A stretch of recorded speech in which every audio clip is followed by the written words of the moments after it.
No air, no water.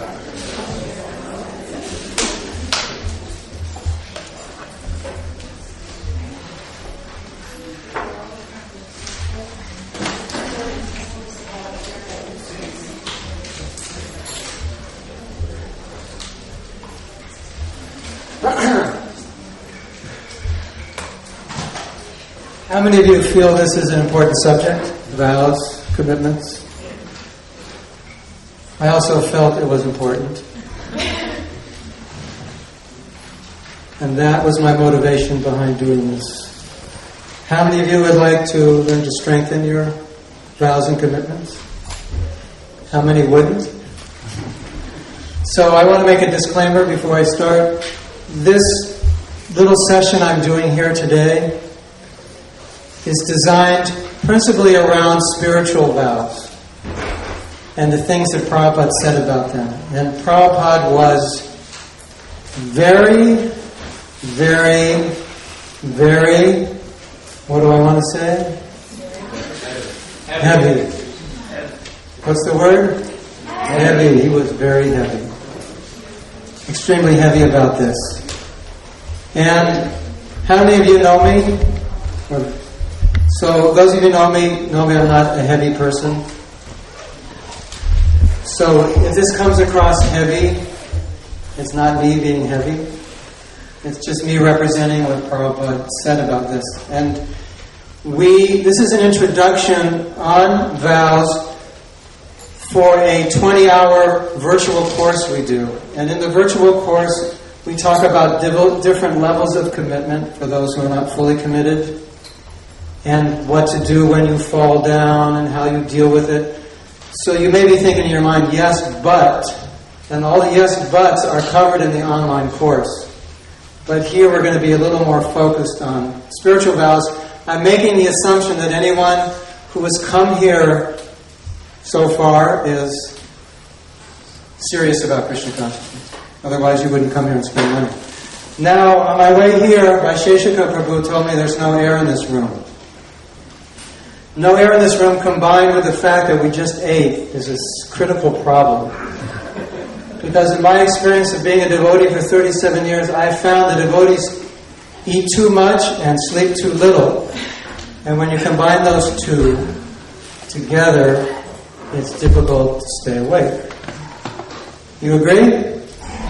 Okay, so can everybody stand up? It's time to wake up. Okay, so we're going to do a little exercise here. What exercise should we do? Should we jump and try to touch the ceiling? Okay, let's jump and try to touch the ceiling, and while we're doing it, we will chant the name Gauranga. And if anyone touches the ceiling, they get a free sweet ball, okay? You ready? Gauranga! Gauranga! Gauranga! Gauranga! Gauranga!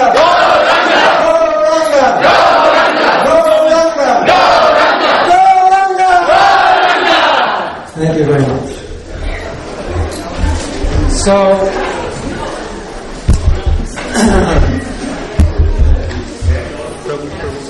I also have another disclaimer. When I was a Sankirtan devotee, I was never serious.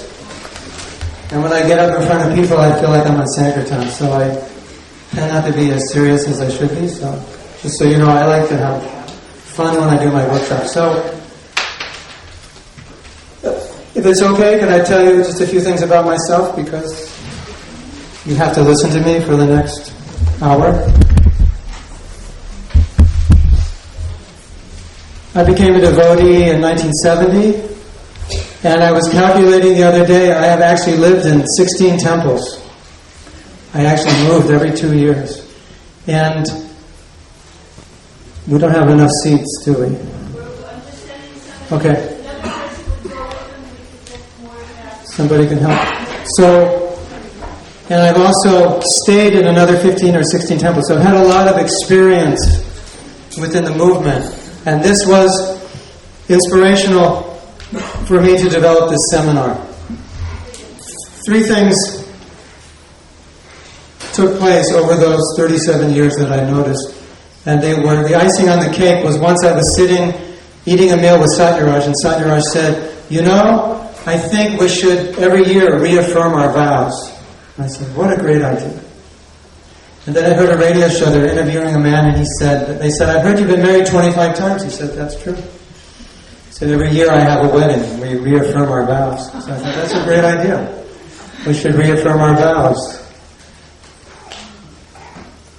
Then I began a few years ago studying literature about self-development and how to apply it in Krishna consciousness, because I found it was very beneficial for myself, because it dissects processes in such a way that make it easier to follow. So one of the big things that came out of the self-development literature, if you've ever read any, is the concept of commitment, as opposed to wishing or desiring. And the basic principle that they teach is that it's nice if you want something, or if you think it would be good that you have it, but it's totally different than being committed. It's a totally different world. Completely. Just like, for example, if I said, Prabhu, could you loan me $100,000 and I will try to pay you back? Would anybody do that? Somebody, please, I need $100,000. Oh, Prabhu, I'll try to pay you back. Is it all possible? So we'll talk to you after class. I'll do my best to pay you back. So, if we think about it, a lot of times in our life, we think about our commitments. They're a little bit like that, aren't they? We'll see what happens. I'll try. So I studied some books, and one of the things that I saw was I wanted to study books of the people who were some of the most successful people in the world. Because I figured, well, if you want to find out success principles, you might as well find it from the best. And that was what came up. They are committed, 100%. So we're going to talk about that. And of course, the other thing that concerned me was the fact that many of us have a difficult time following vows. How many of you have a difficult time following your vows? How many of you have an easy time following your vows? Okay, so we all agree that it's difficult. One spiritual master was initiating his disciples, and when somebody said, 50% of the people sitting in this initiation are going to go away. He said, yeah, I know, but the problem is I don't know which 50%. So anyway, I did some experimentation on myself, and I learned some very great lessons. How many of you read that article on Dandavats that I wrote? Or got it in my newsletter? So I've done a lot of work on myself. Whenever I teach something, I do it first on myself, and it's helped me tremendously. And so I'm very excited about this, because just like we were talking about the Japa retreat and how it's essential, Prabhupada wrote a letter to the GBC and he said you should go to every temple and make sure they chant 16 rounds and follow the regular principles. So I felt it was essential to give devotees every tool possible to help them follow. Just like I was initiated at the age of 20. It was the first vow I ever took in my life. How many of you, that was the first vow you ever made, your initiation? Especially if you weren't married, probably was. I didn't know what a vow was. And I had a devotee tell me, he said he was having trouble sexually. He went to 2 counselors. One of them was a priest or a monk. And he said, okay, we can move forward. So, this devotee was having trouble. He had trouble ever since he was a brahmachari with pornography. He went to a counselor. And he told the counselor that we follow celibacy, no meat eating, so forth. And he said, so who was your mentor? Who was your coach? Where's your support group? He said, I don't have one. And the counselor looked at him totally dumbfounded. Basically, his expression was, how can you expect to do that without a support system? So my effort in establishing this course was to develop a support system. I feel it's like we've been dropped in the middle of the Atlantic Ocean. You say, and we don't know how to swim. You say, good luck, Prabhu. I hope you make it. And I have a list of all the devotees who didn't. I wish you the best. So that was my motivation behind it. And in the work I did, it was very exciting. One of the things I found out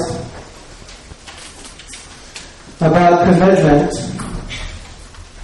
was that I was not 100% committed to many of the things that I should be. And one of the things I realized was, if I'm not 100% committed, what does that mean?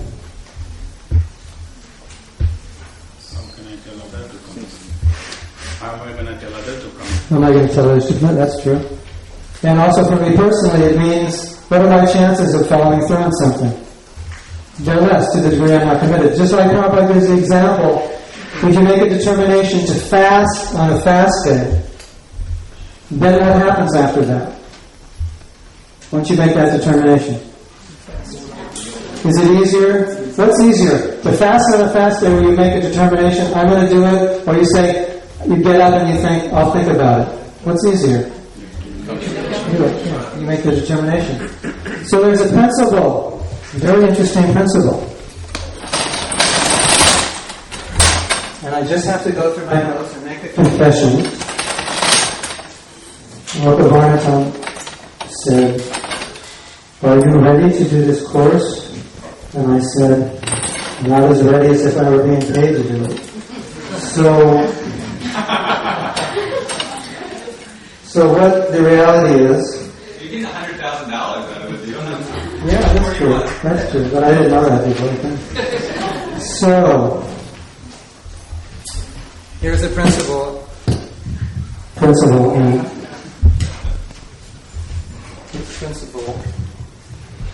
Hare Krishna. This principle can change everything.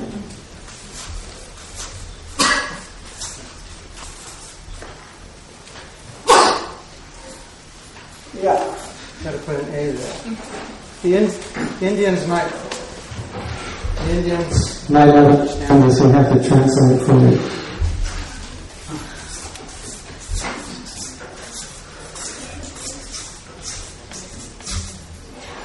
Can you see that in the back? Shall I read it to you?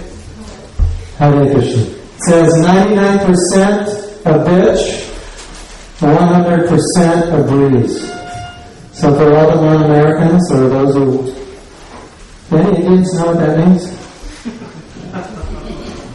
Who would like to explain? Johnny Tan, can you explain? A bitch is something very hard. Exactly. So let's say you're doing some work and it's very, very difficult, like, you're writing some computer software and there's all kinds of glitches in that, and you go, how's it going? You go, it's a bitch. You experience that?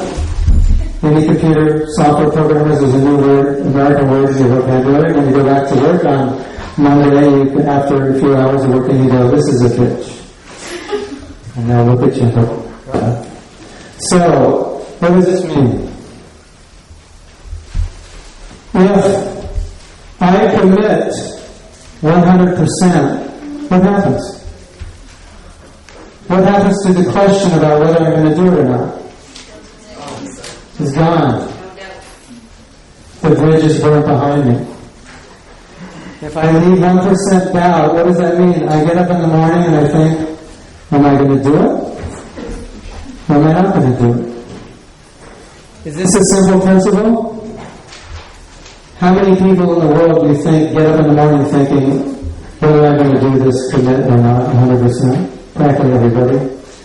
Except the people who are successful. They commit 100%. Who else wants to loan me $100,000? I'll try to pay you back. I'll think about it. See what we can do. What if on your wedding day, right before you gave your bride the ring, she said, I'm 96% committed.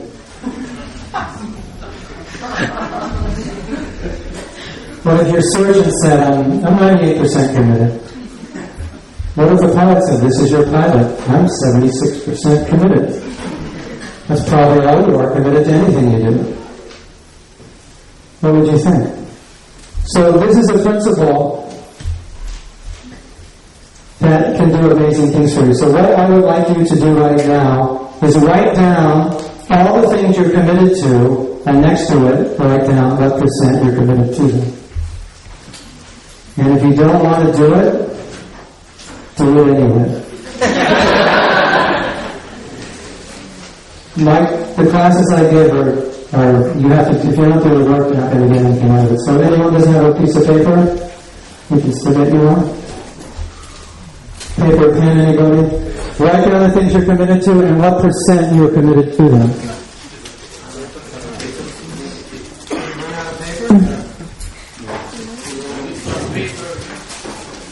There's more paper somewhere?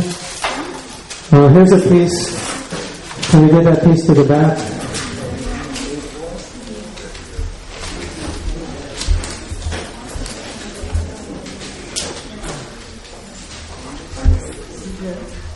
Write down what you are committed to. Let me write on the board.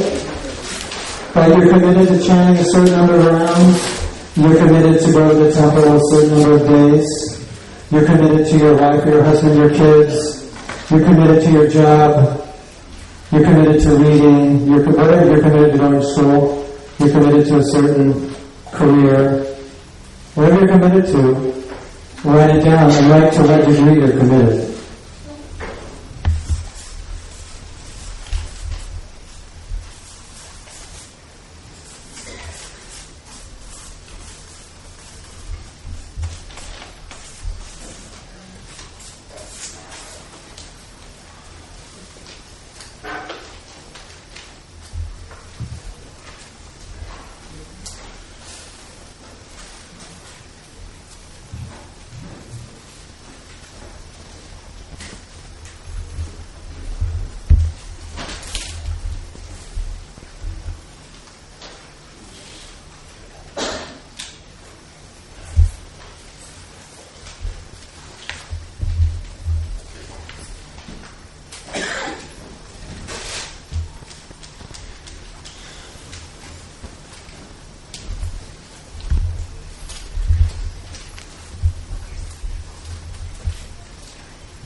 We're supposed to play music when we do this. Now you're going to get to hear something you've never heard before. By this wonderful devotee who really sings nicely. You know his name? Yes. Guess. How did you ever guess? I just have to find where this song is. I'm not sure.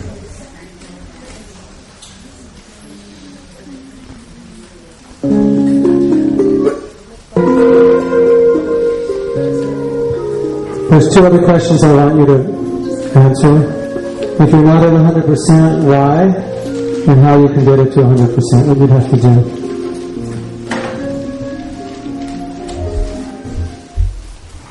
And do you find that helpful? Okay.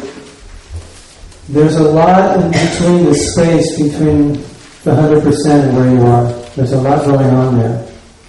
So we need to discover more of that, because we want to close the gap. You know, there's a saying, how you do anything is how you do everything. Have you ever heard that?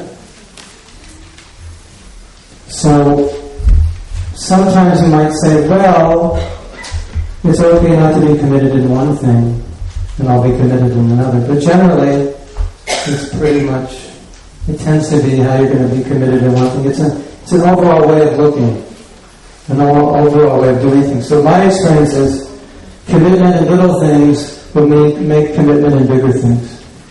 Have any of you experienced that? Does that make sense? Yes or yes? Yes. Thank you. I'm going to write that on the board. It's so hot in here, I think we're going to have to exercise quite a lot. Anybody getting tired? Yes. how you do anything is how you do what? Thank you. So, should we stand up again? No, okay? Who wants to stand? Who needs to stand up? Stand up. Okay. Just pretend you're in Zimbabwe. So I need everyone to choose a partner. So the person next to you, find the person next to you.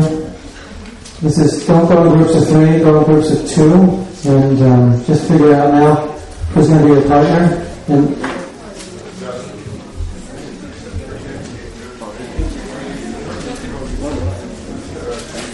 so, who doesn't have a partner?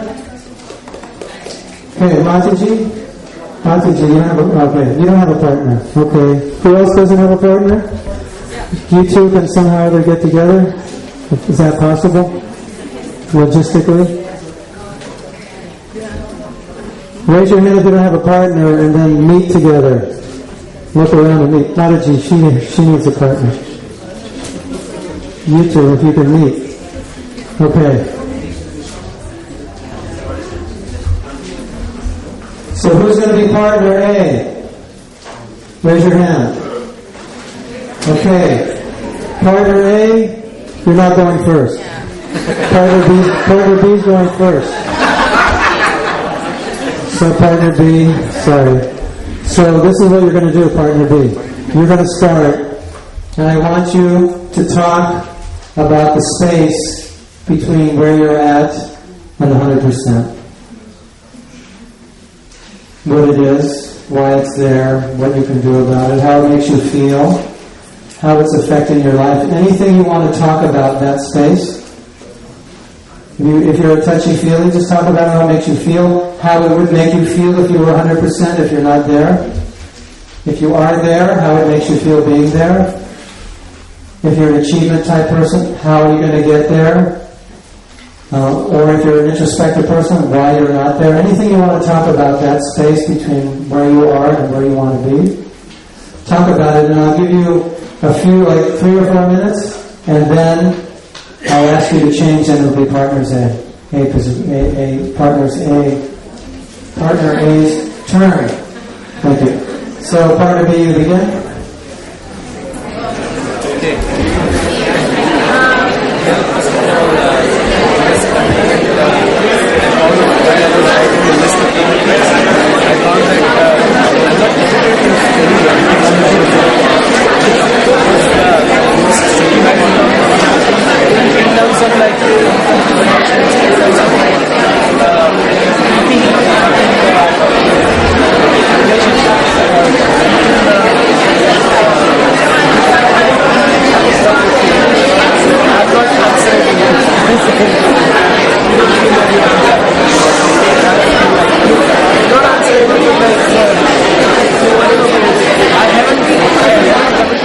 If they're very heavy. Is that alright? Some of the devotees, they fall down although they're striving to be in the mode of goodness. If they're sincere, how can they still fall down? Prabhupada. If they're sincere, how can they fall down? They're not sincere, therefore they fall down. Now how many of you who have ever fallen down have thought you're not sincere after you fell down? Or did you think, Krishna understands? Krishna knows I'm spiritually weak. I don't have to raise your hand because it'll be all of us, and we're all too embarrassed to say that. It's very difficult to confront, to say I'm not sincere. It's a hard thing to say. Madhavisa Swami was telling us once that sincerity must be combined with strength.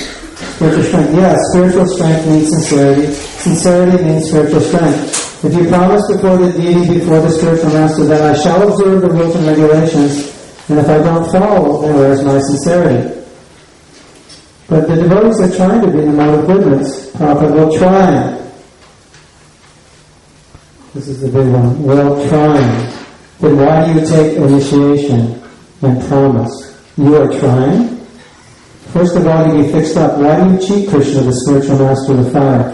If you are not fixed up, you should not take initiation. So then, Prabhupada really gets into this point. When you promise and now you're trying. There's not 100% commitment. So he's questioning that. And there's another, one of the most amazing things I want to read.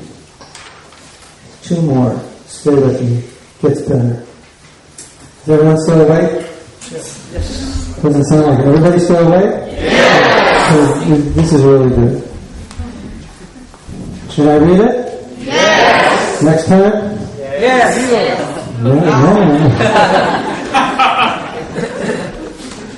Sometimes this weakness seems to be, Prabhupada interrupts. Weakness? There you should rectify weakness. Why you should give any importance to weakness? Weakness is weakness. Rectify it. You know, one of the principles, one of the most important principles that I have ever learned in order to achieve anything you want is do not focus on why you can't do it. Just focus on how you can do it. Isn't that what Prabhupada's saying here? The Lord is trying to make an excuse. Have you ever made excuses? Do excuses color your vision? Do they? The reason I can't follow is because I'm spiritually weak. And that spiritual weakness comes in the form of being blue. So I feel very blue right now because I'm spiritually weak and I can't follow. Anyone else have an excuse? I have to wear the glasses with you. Who's got a better excuse than that? Is that like a really good one? Come on, let's have a good one. Who's got a really good one? Yes? I'm afraid of failing. Afraid of failing. That's a good one. There's a lot to be said about that. Every master was first a disaster. You can't, there's nobody, the most successful person in the world, they didn't start out on top. They say, you have to fail, and you have to fail soon. The sooner you fail, the better, because you'll learn. There's a cartoon, this guy comes in with his resume, and it's all the things he's done wrong. He's never been to school. Because this is my resume. It's all the things I've learned from all the things I've done wrong. Who else has it? Jamil has a good excuse.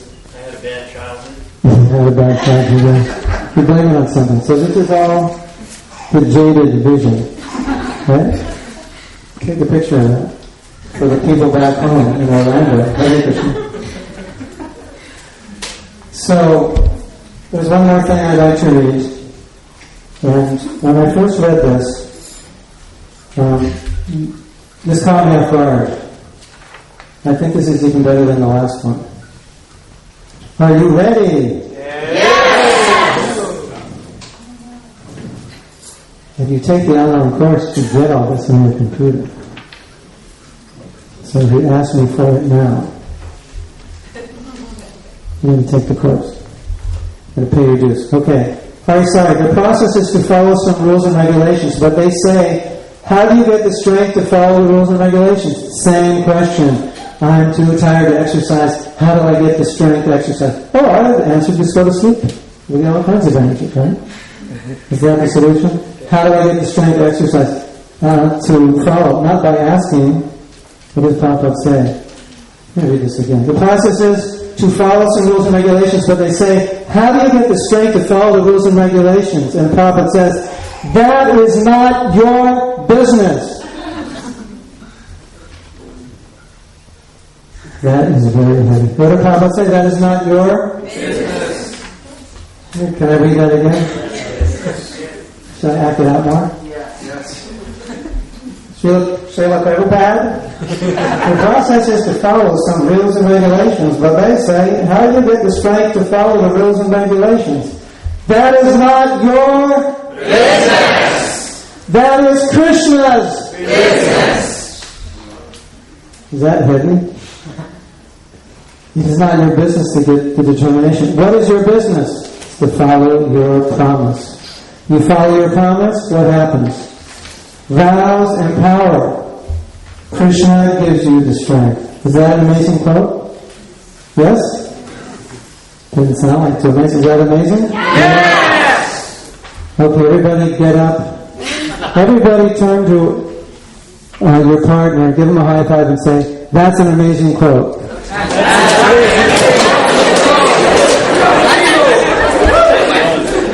Okay. Are we having fun yet? I'm trying to make this very depressing subject fun, as you notice. So, I would like to tell a story. 2 stories about commitment. And one story is about a man in Mauritius. Anyone from Mauritius here who's ever been there? My old man, I made him a devotee. Or he made me a devotee, helping make me a devotee. So, his name is Mr. Tilak. Can everybody do this? Mr. Tilak? You have to do this. Mr. Tilak.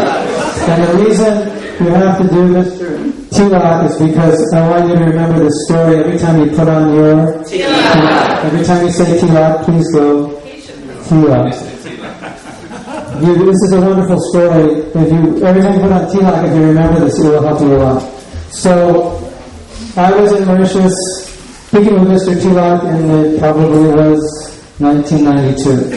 So Mr. Tilak was the man who hosted Prabhupada. If you look at the pictures of Prabhupada in Mauritius, you'll see a man there. He hosted Prabhupada. He was a government ministry. He made all arrangements. What's his name? You didn't put your hand on your forehead when you said that. Mr. what? Tilak. Piyush. Mr. what? Tilak. Some of you are sleeping. I can't see you in the back, but if you're sleeping. So, anyway, Mr. Tilak took care of Prabhupada. They were very close. Everything that happened in Mauritius, he took care of him. So, we were talking one day, and we were reiterating all the stupid things we ever did in Mauritius. Because every time we did something stupid, we would call Mr. Who? Tilak. And Mr. Who? Tilak. Would get us out of trouble. What's his name? Thank you. So, I tell you, it's worth it. It's because you're going to remember Mr. Tilak. It's going to be worth it. So, we go through this whole list of things and how he bailed us out every time. We messed up this way, someone overstayed their visa, he had it extended, they couldn't get an airplane, he got them in an airplane, they got caught by the police for doing this, he got them out of jail. One thing after another, he was expressing his complete frustration that we were a bunch of baboons. Basically, he would just say, you guys are just a bunch of idiots. And we're like, I know. We know that. That's why we need you to bail us out. So, the other thing is that Mr. Tilak gave away a foreigner. He gave the land, and his wife didn't know he gave it because she wouldn't let us give it. So he was very devoted to Prabhupada. She didn't know that he put it in his will. So in British law, you have to get the wife to sign the land over. So he couldn't sign it over, so he put it in his will. So he could sign it over in his will without his wife's signature. So he was a very devoted man, and Prabhupada asked him to help us. So he's also Irish Samajas, and Irish Samajas don't believe in the deity, correct? So it was kind of awkward for him to be helping us because he really didn't believe that Krishna was a person. So, but Prabhupada asked him, so he's doing it. So he really all these stupid things. What kind of stupid things going on in Mauritius? I'll tell you. I said, Prabhu, could you trim the hedges? And Tulsi grows wild in Mauritius. So what hedges did he trim? Tulsi. One devotee took the car and drove it into a store. He said, Prabhu, that's it. You cannot drive again. Somebody got the keys and drove it into a telephone pole in the second round. That's just all that happened on the first day I was there. And then the second day, so anyway, that's a day in the life of Mauritius. That's what it's like there. So we would do stupid things. He would bail us out, and he said, you have done so many stupid things, horrible things. I don't know why I continue to help you. And then he stood back and he said, but your Prabhupada asked me, and that's why. So that's commitment. And therefore Prabhupada said, you gave your word. You honor your word. That's a committed person. Those were values people had. If we don't honor our word, what are we doing? Counselor, psychologist, what do we do when we don't honor our word? Who are we devaluing? Ourselves. You tell somebody something and you don't take it seriously. What does that mean? You're not taking yourself seriously, and you're not taking that person seriously. The other story, Bhakti Swami story. Who knows it? Mahatma Swami tells a story. I have it written here. I have to find it. Because as I said, I wasn't being paid to do this. So I'm not totally together. This is told by Rama Swami. Giri Swami is telling it as Rama Swami told it. Bhaktitirtha Swami's body was in so much pain from cancer that he could hardly remain in one position for more than an hour without having to be moved. He could hardly sleep. The pain was so great that if he did happen to fall asleep, he would inevitably wake up. Yet sometimes the devotees would find him deliberately staying awake, even in the middle of the night. When they asked him why, he replied, "I have to finish my rounds." Radhanath Swami appealed to him, "Maharaj, you've done enough. Now you're sick. You can hardly sleep. You don't have to finish your rounds. Krishna will understand." But Bhaktitirtha Maharaj answered, "No, I must finish my rounds. It is my promise to Srila Prabhupada. From the day of my initiation, I have never failed to chant 20 rounds. It is my service to Prabhupada. I must finish my rounds." That's wonderful.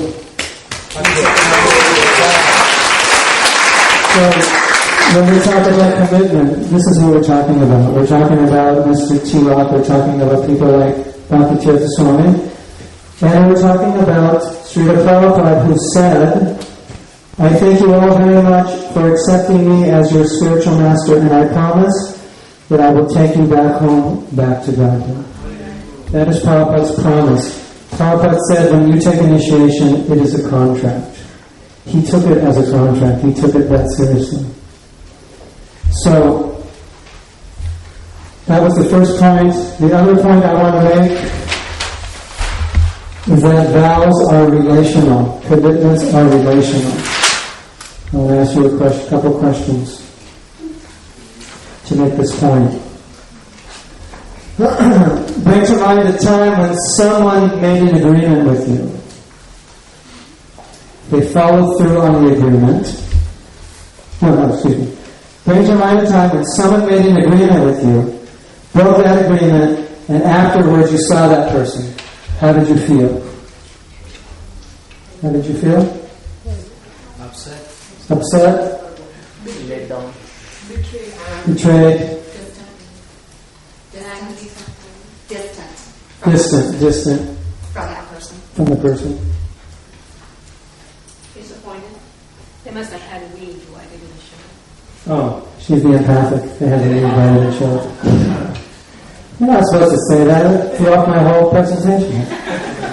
So generally, everyone in the room except the pure devotees, like the great empathic persons like Vajalila, we'll try to understand the position. Of course, that's a good thing. We should try to. But generally, our immediate reaction is to feel something negative. And then, for most of us, we can process it later.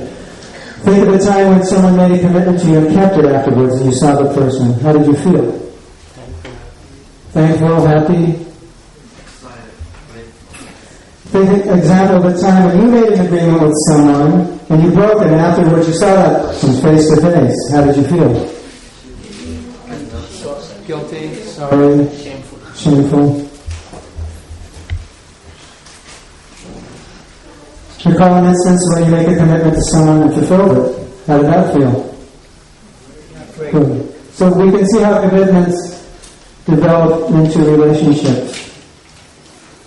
Now, there's a formula here that I want you to look at. It's a very interesting formula that relates to this. And I think you can all relate to it. And you have to just find it.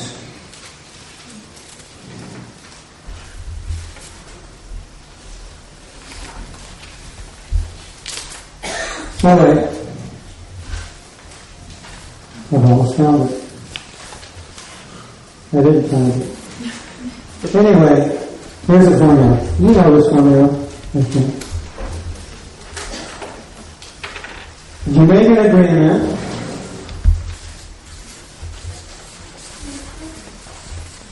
No, you break an agreement.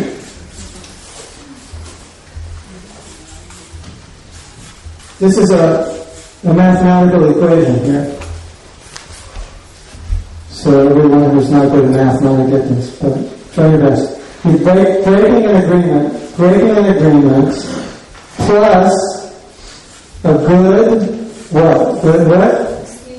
Excuse or story equals keeping an agreement.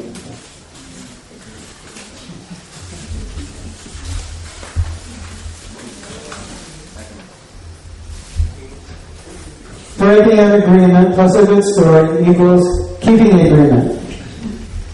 So I was late because I banged my toe on the door coming in and I had to get landed. So boy, I know I told you I would show up at 4, but I caught out of the gas. So in other words, what we're doing is we're justifying it with a good story. But you have to realize, or we all need to realize, we all need to realize that from the person's point of view, still the agreement was broken and it hurts the relationship. Because most of these stories are really not that good, are they? Now if you have a good story, like somebody was dying on the side of the road, and I had to stop and help them, okay. But generally, in the psyche, if we think a good story is okay, if I didn't follow and it equals the same thing, it's not. So this is a very important formula. It's a relational formula. You have to at least understand it's hurting a relationship.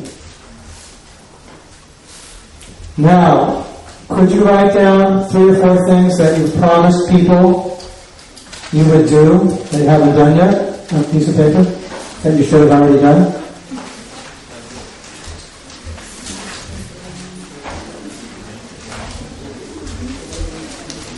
And next to it, write the story or the reason you haven't done it.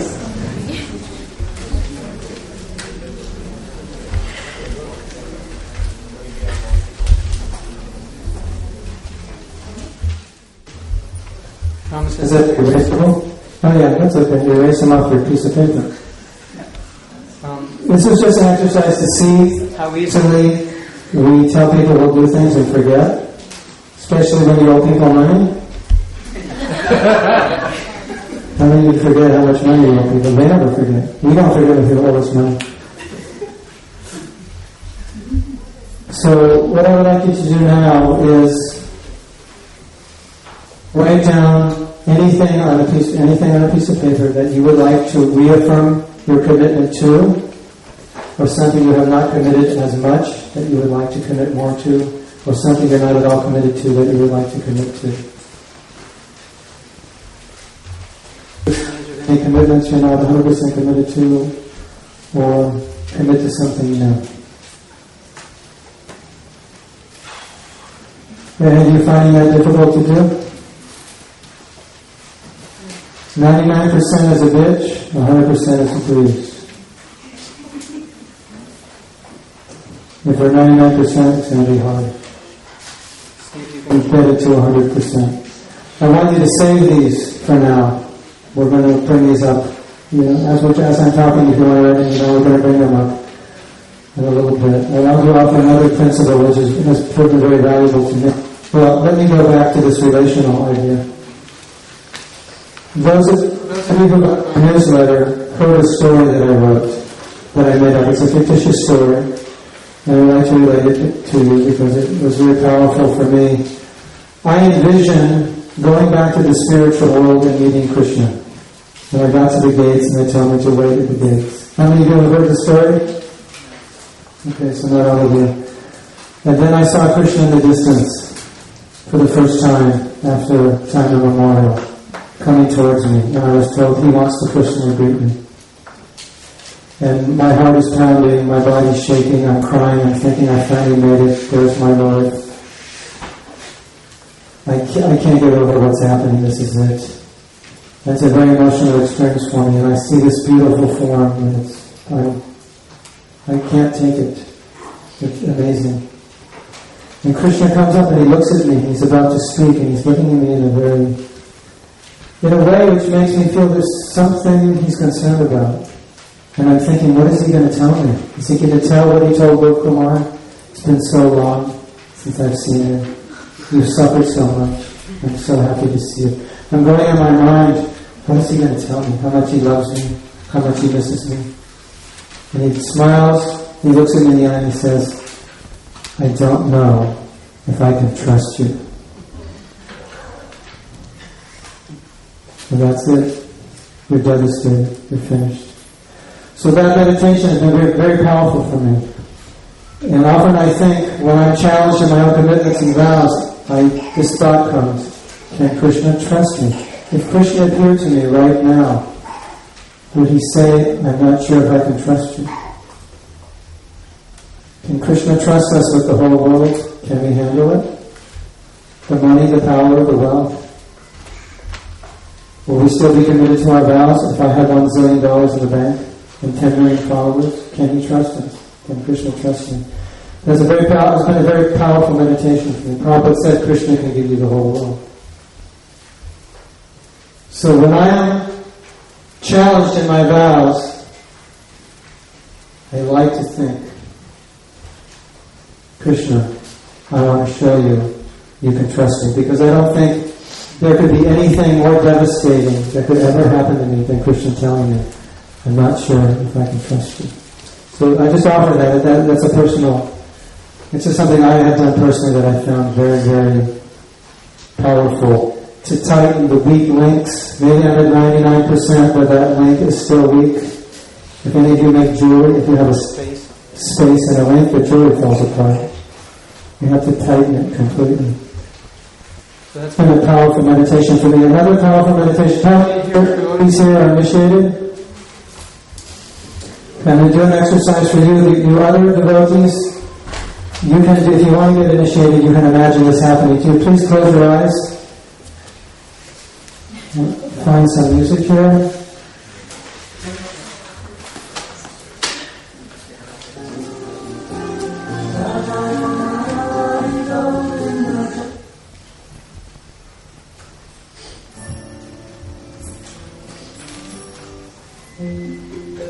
Close your eyes.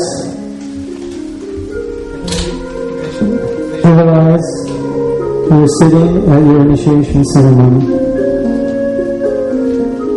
Try to imagine who is there, sitting to the right of you, sitting to the left of you. If your spiritual master is there, visualize his face, his body. If you can remember what you were wearing, what the room smelled like, what it looked like.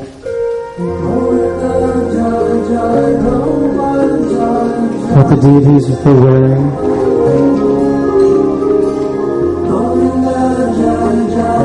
What was being said.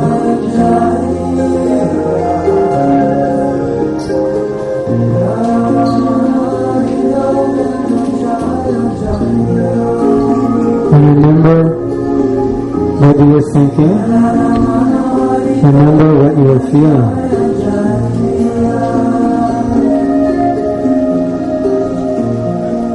Now visualize you going up to your spiritual master and reciting the four regulative principles, promising I will not eat any meat, fish, or eggs, no illicit sex, no intoxication, and no gambling.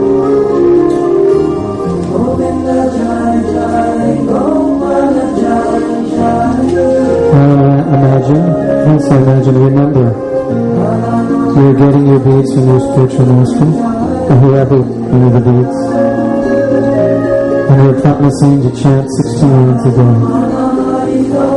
And connect with those feelings.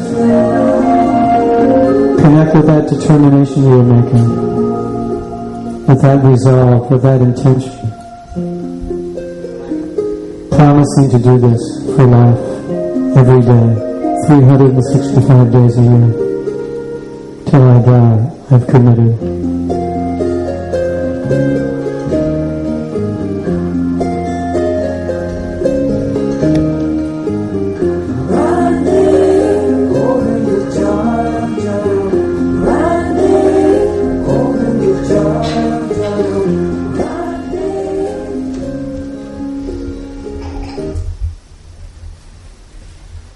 Slowly. Open your eyes.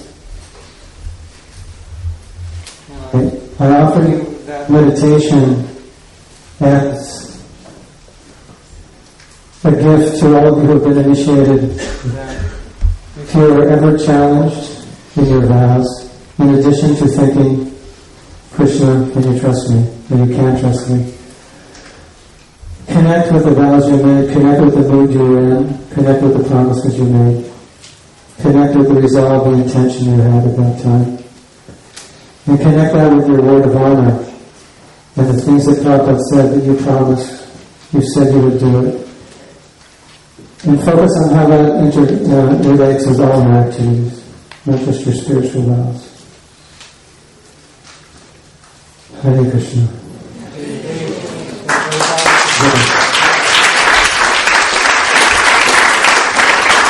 So,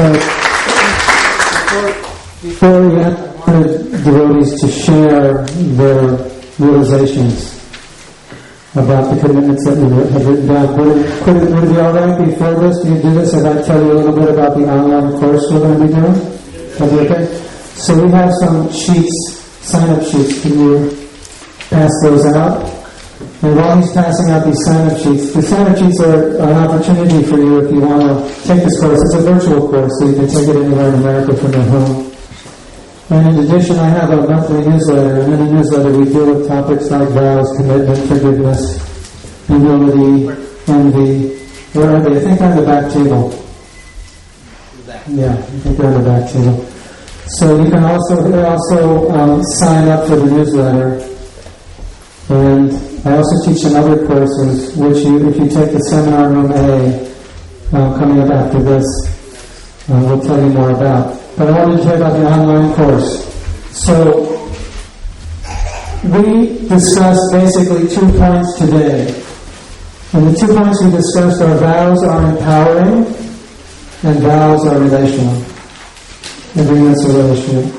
So, there are many other aspects to commitment. I don't expect that all of you are going to come out of this seminar being 100% committed to everything, because it's an ongoing process.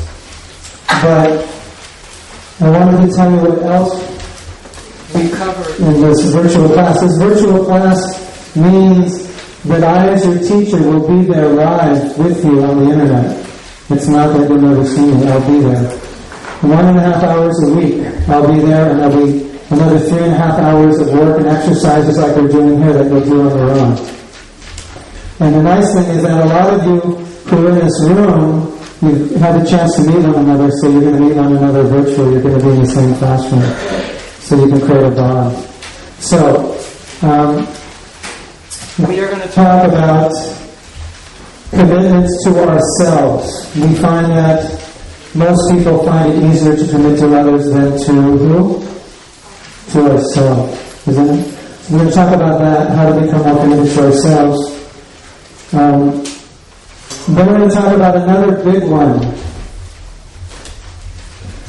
The big one is the guilt we feel when we don't keep our vows.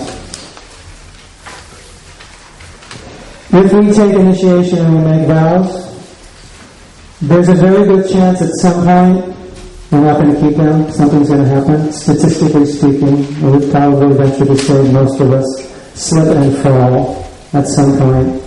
And then what do we have to do? We have to process the guilt. We have to process the failure. And if we don't know how to process, what happens? It gets worse. We want to follow vows more, we feel more guilty, we follow them less. So it's a very important subject to deal with, because it's something that practically we're all going to face at some point. I committed and I didn't do it. As Ravindra Swarup says, when you fall, you become a divided person. You've made a commitment, the society is telling you what to do, and you're somewhere else. It's kind of like a spiritual psychosis, and it's very important to deal with that. We also deal with the concept of once you fall, how you can learn from your fall down and get up and become even better off. For some people, when they fall, that's it. But actually, you can learn so much from it, and you can become stronger from it. We talk about uncovering our beliefs. Like some of you may have felt that you don't follow vows and commitments because you don't believe you can follow them. Well, where do those beliefs come from? You could change those beliefs. Those beliefs are maybe the very thing that are causing you not to follow, and by changing them, everything can change. So we talk about beliefs. We talk about success principles that are tied with our beliefs. Well, I don't think I can do that much. I'm not that great. I can't aim that high.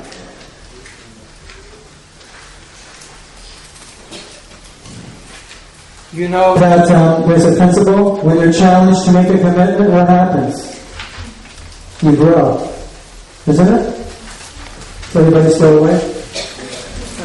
When we make a challenging commitment, do we grow? Yes, we do grow. So we talk about the importance. Say, that's too hard, I can't do it. Now turn it around and say, you need to do that, because that's what's going to cause you to grow. And then a very wonderful thing we talk about is successful strategies for handling broken agreements. Usually, when you break an agreement, you think, if I just say, I'm sorry, it's okay. Saying you're sorry as the first thing is the absolute worst thing you can do. Why? Because the person thinks, oh, you said I'm sorry, you're going to do it again. And half the time you say I'm sorry, it's just about looking good. I broke an agreement. If I say I'm sorry, I'm looking good. There are 3 other things to do before you say I'm sorry. And there's one other thing you do after you say I'm sorry. And we discuss those. You want to know what they are? Will that be important for you? Sign up for the class.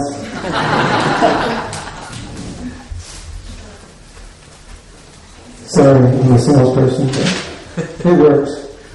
How to gradually get back to a level of commitment that you want to achieve but is not yet possible. The principle known as Kaizen, where you take small steps. So maybe you want to get to this level, you're here, you can't just go back. There's a way to do it.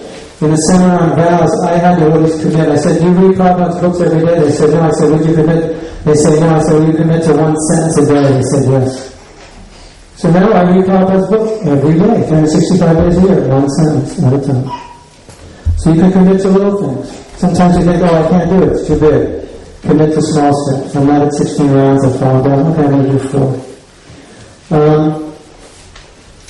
How lack of belief in yourself, not inability to commit, maybe why you don't follow the I can't principle. And then we also talk about this managed decisions daily. Some of you have made commitments here to be more committed, but you have to do this every day. You have to manage that decision daily. It doesn't work that you just did it here, right? Because what happens? Festival inspiration. Woo! I'm fired up, commitment, yeah, kirtans, and then what happens when you go back home? You get the TV and that's it. So, you have to manage that inspiration. How often do you manage it? Daily. Okay, is everybody awake? How often?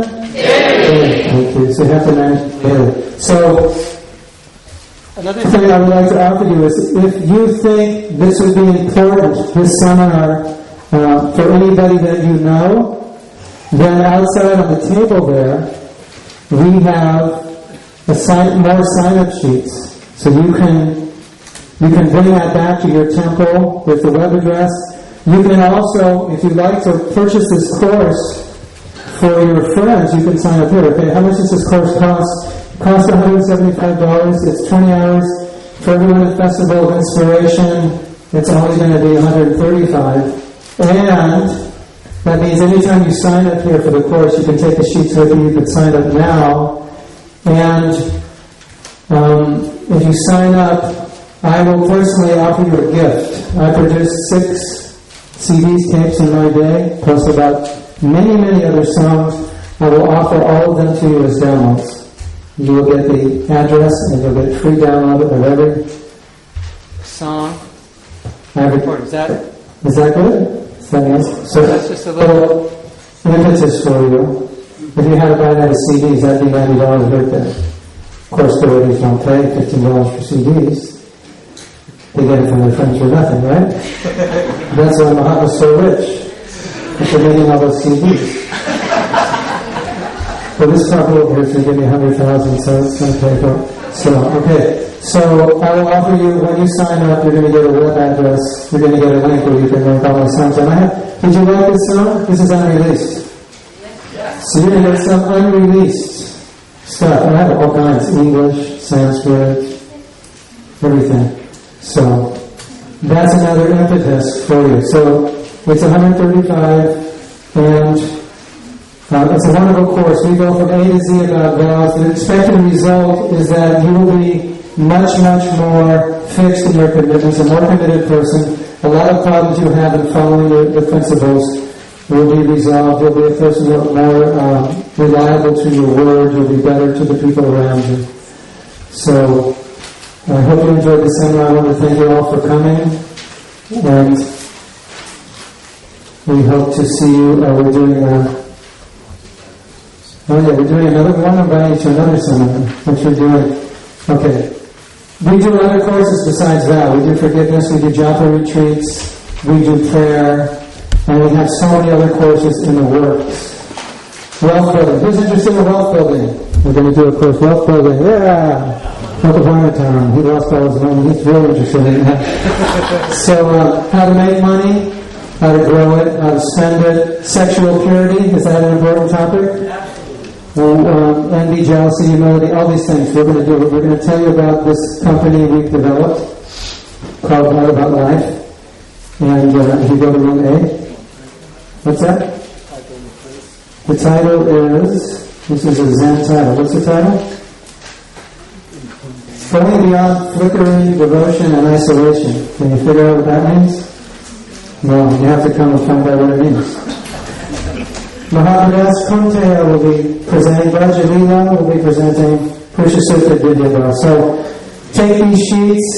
If you fill them out now, if you fill out the sheets now, you can bring them up here. You can keep them with you and bring them to the table. Thank you very much. Srila Prabhupada ki jai. Bring back these folders you were writing in. Thank you very much. Please each on these folders. We need them for them. Please. Main hall in the lounge, room A.